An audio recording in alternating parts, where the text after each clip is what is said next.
చెప్పిన అబద్ధపు మాటలతో ఈరోజు ప్రతి అక్క చెల్లెమ్మ ఎదురు చూస్తూ ఉంది.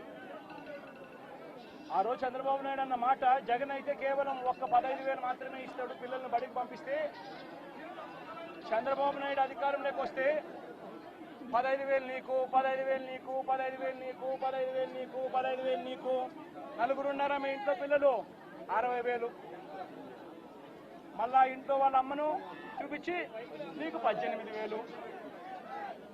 ఇవన్నీ మాటలు మాట్లాడి ఈరోజు ప్రతి అక్క అడుగుతా ఉంది, ఎన్నికలప్పుడు నువ్వు చెప్పిన మాట ఏంటి? ప్రతి 18 సంవత్సరాలు నిండిన ప్రతి వయసు గల అక్క, 18 నుంచి 59 సంవత్సరాలు గల వయసు గల అక్కకు, అక్క చెల్లెమ్మకు ప్రతి నెల 1,500 ఇస్తానన్నావు. ఈరోజు రాష్ట్రంలో ఓటర్ల జాబితా తెలుసు మీకు, 4,12,00,000 మంది ఓటర్లు ఉన్నారు. ఓటర్ల జాబితా అంటే దాని అర్థం ఏమిటి? దాని అర్థం వాళ్ళందరూ కూడా 18 సంవత్సరాలు పైబడిన వయసు పడిన వాళ్ళనే కదా దాని అర్థము.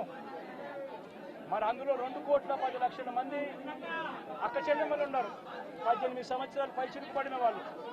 ఆ 2,10,00,000 మంది అక్క చెల్లెమ్మలకు పెన్షన్ తీసుకుంటున్న వాళ్ళు కాస్తో కూస్తో కొంచెం పక్కన పెట్టినా కూడా 1,80,00,000 మంది అక్క చెల్లెమ్మలు ఈరోజు మాకు 1,500 ప్రతి నెల ఇస్తానన్నావు, ఏమైంది మా 1,500, మా పరిస్థితి ఏమిటి, నీకు ఓటేషన్ నీ మాటలు నమ్మి అని చెప్పి అడుగుతా ఉన్నారు అక్క చెల్లెమ్మలు.